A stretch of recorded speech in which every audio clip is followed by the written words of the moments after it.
Hello, everyone. They said that Elon Musk had his 13th child, and I laughed. And the reason why I laughed, because my grandfather migrated from Syria to Argentina, where he met my grandmother, who was Italian. He was a Muslim, she was a Catholic.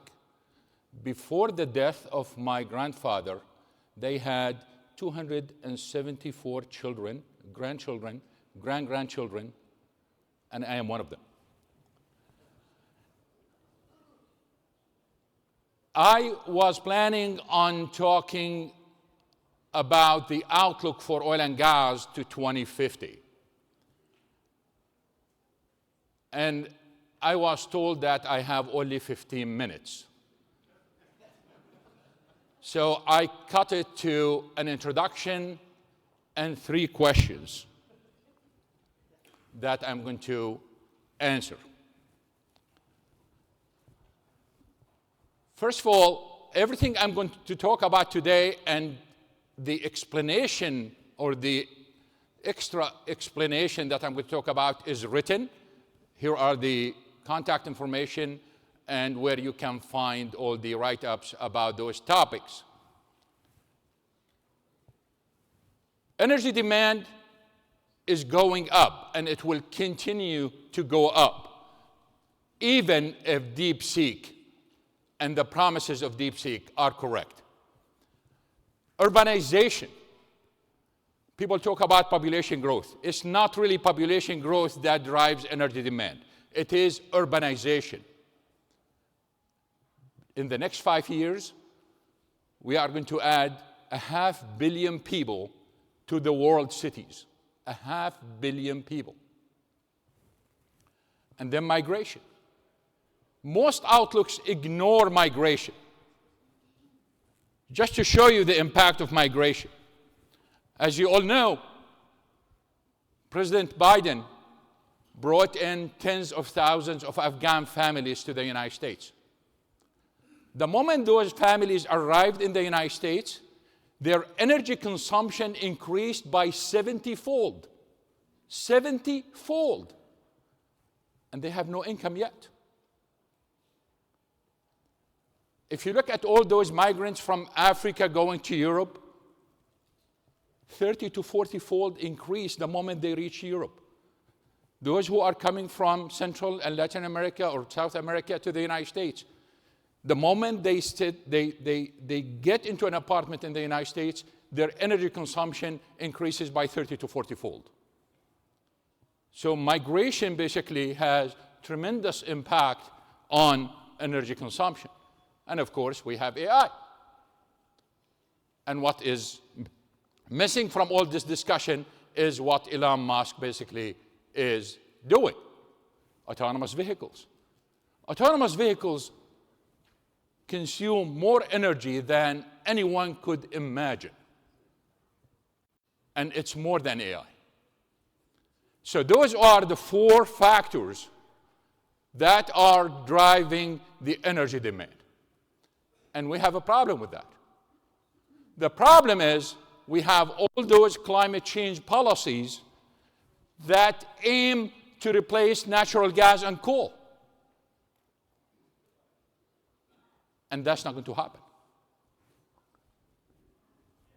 So the whole idea here is that we do need all energy sources. We do need solar and wind, but we also need the coal, we need nuclear, we need oil, we need natural gas, and everything else. That's the only way we can meet energy demand. We need all types of technologies. We need electric vehicles. We are not against electric vehicles. But we are against the nonsense and the hype of these climate change policies. So I'm going to skip this quickly because of limited time.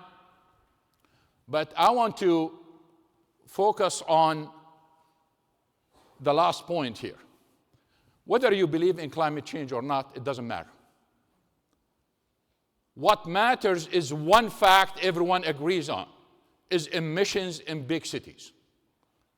Emissions in big cities are a serious problem and need to be dealt with, whether through electric vehicles or anything else.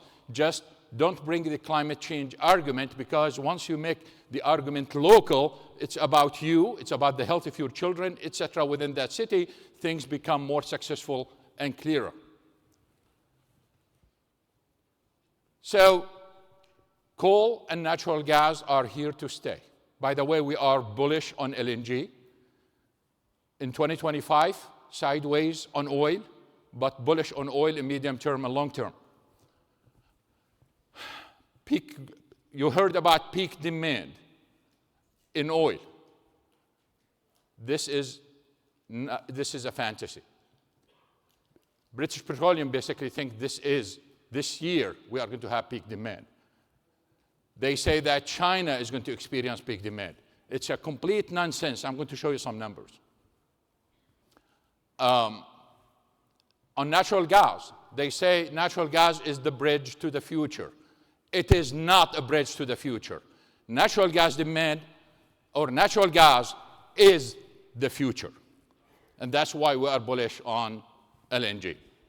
So here are the 3 questions that I'm going to answer today. Will global oil demand peak soon, as many are predicting? And what about President Trump? Plan to increase U.S. oil production. Can he increase U.S. oil production by 3 million barrels, as they said? What about the sanctions on Iran? Because they want to bring Iranian oil exports to 0 or near 0. Can he? So let's go through the first one. Of course, I'm not going to go into all the details. I'm going to mention just some highlights. So let's go through the first one. Will global oil demand peak soon? No. One of the problems we have is that people think, or many people think, that if we add more solar and wind, then we lose on oil. Nonsense. I'll show you why. Second one is the impact of electric vehicles. People miss the details of those electric vehicles. I'm going to mention some of those details. And the last one is the fuel economy. So even if we continue to use ICE vehicles, gasoline and diesel, they are expecting major improvement. And one of the ironies of this major improvement is that if you look at the forecast, ICE vehicles become way better than electric vehicles by 2050. So why you are going electric? So you can see where the forecasts go wrong. So let's go through those. So the first one. The narrative is that you build, especially coming from politicians, especially in Europe, the narrative is that you build more solar and wind, you don't need oil, you don't need to depend on Canada, you don't need to depend on the Middle East, etc. Why it is nonsense? Because solar and wind are used to generate electricity, to generate power. And oil is rarely used to generate power. Let's go through those slides quickly. I want you to look and find the orange sliver, the orange line. That's how much oil is used to generate electricity here. So here, this is the Queen of Green, Germany. Look at the orange. India, you can barely see it. People talk about China and India, right? Here is China. Oil is rarely used to generate electricity. Therefore, if they can double, triple, quadruple solar and wind, the impact on oil is extremely limited. Here is France. You cannot even see the orange. Here is the US. This is worldwide. Only 4.7% of the power generation in the world is, or to put it differently, out of this 104 million barrels of oil that we consume today, we have less than 5 million barrels that goes into power generation, mostly in oil-producing countries and poor countries and very far away islands. OPEC think we can replace 1 million over 30 years. In our outlook, we can replace 2 million over 30 years, which is nothing. But the bottom line here is solar and wind have very little impact, if any, on the oil market. So that's the first thing here. And let's remember the following. Despite all the hype in the media about renewables in Europe, notice that almost 70% of energy in Europe basically comes from fossil fuel, despite all the trillions of dollars that's been spent in the last 20 years. Go to the second one now, on EV sales. Notice the following, which is kind of very weird. You look at the media when they report the quarterly reports for electric or auto manufacturers, and they have all the details. So they tell you the growth in percentages, and they show you the numbers. And you go through the reports in the, I'm not going to name the media outlets here, but through some of them. And once you reach the EV section, they talk only about percentages, and the numbers disappear. To tell you a story from 2023, there was a report talking about truck sales, Ford truck sales, and they said the increase was 150% in the second quarter, and they stopped. They did not mention any numbers.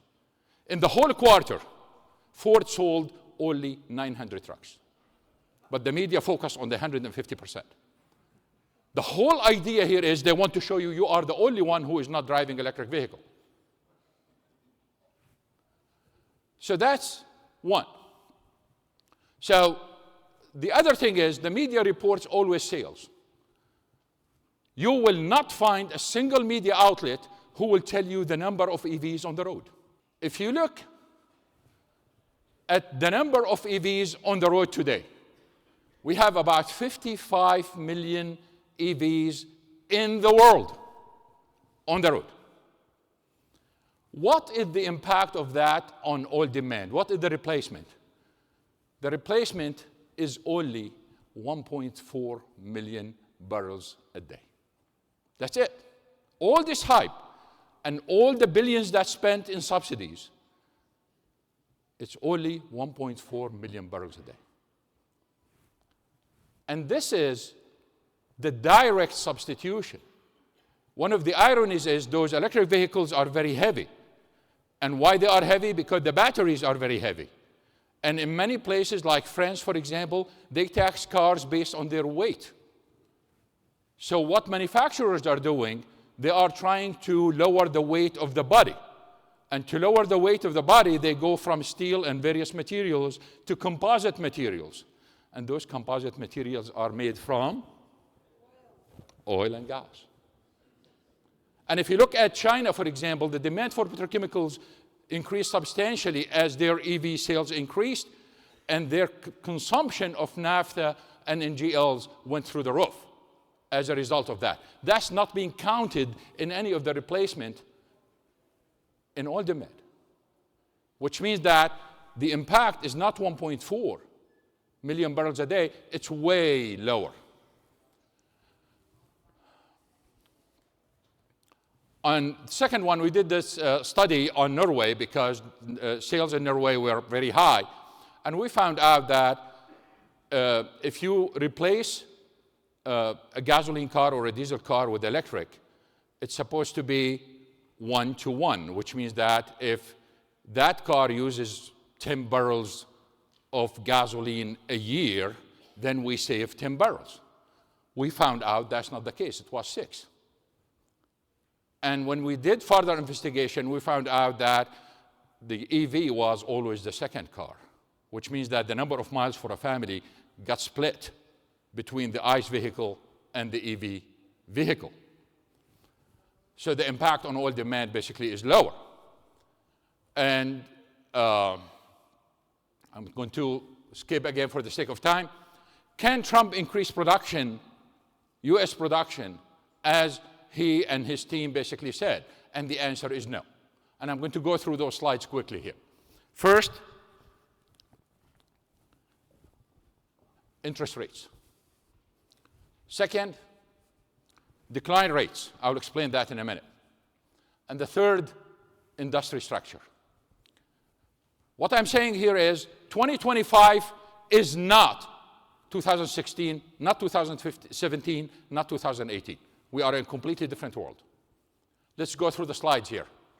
Look at the interest rate and look at US production here. What you see, the share revolution was fueled by cheap money.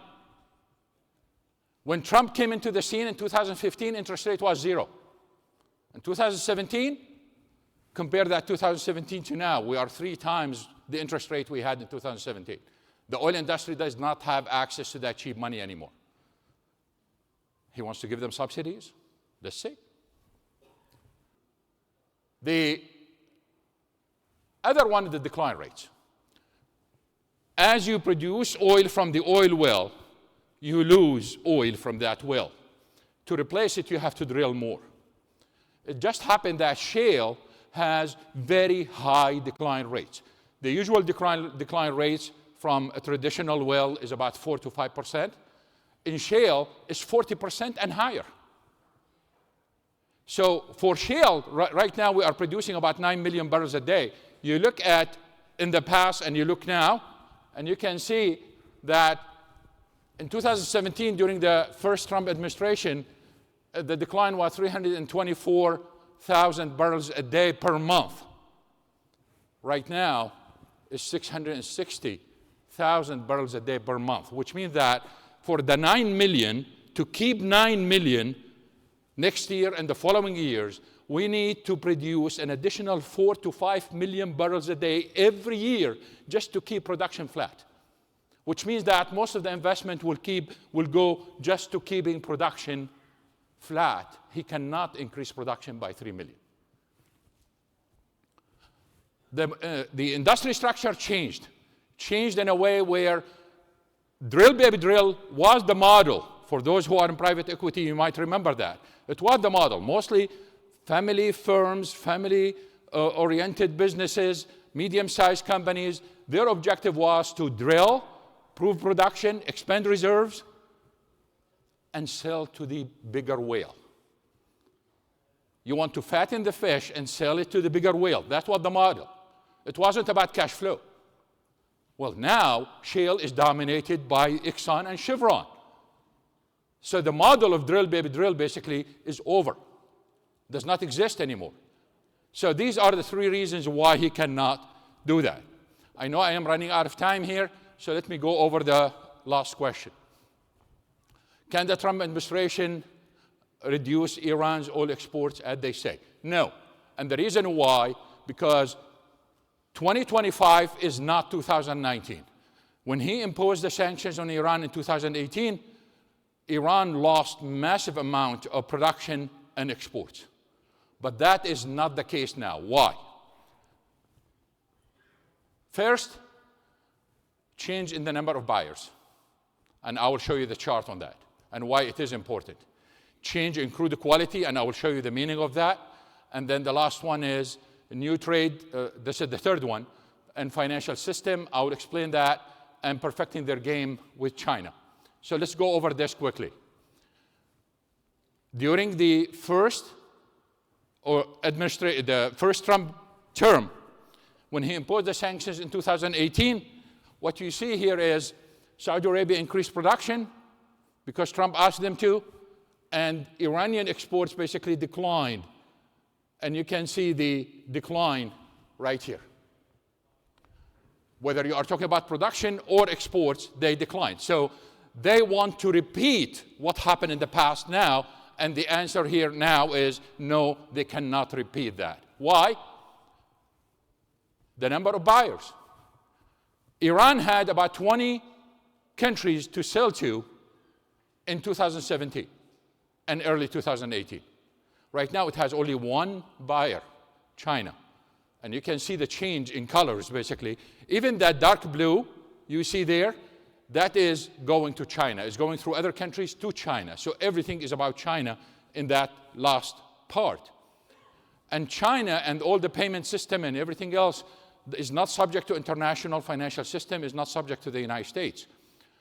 On crude quality, when they stopped exporting to those countries in 2019, they ended up with this problem. The crude quality that were going to other countries does not match what the Chinese refiners want. So they ended up closing those fields, and that's why production declined substantially in 2019. They closed those fields, and they invested in new fields that bring oil that matches what the Chinese refineries want. And you can see it on the chart. And of course, the issue here is that they perfected the system where all the payments to Iran goes to a bank in China, and then Iran buys from China, and the settlement will be within China, so no one has control over that. And if the Chinese want some American products, if the Iranians want some American products, they ask their Chinese counterpart to import it for them. They get it from China, and they bring it in to Iran, and they settle it through that bank. And on shipping, they perfected the game in a way where, for those who follow my Twitter account, probably you've seen many maps showing where the ships are. On shipping, basically, they are using the most advanced technologies in the world, and now with AI, basically, they can play the system. But to conclude here, no peak in oil demand. Again, we are bullish on LNG. We are bullish on oil medium term and long term, sideways this year on oil. And the Trump administration cannot increase US production and cannot reduce the Iranian exports as they want to. Thank you very much.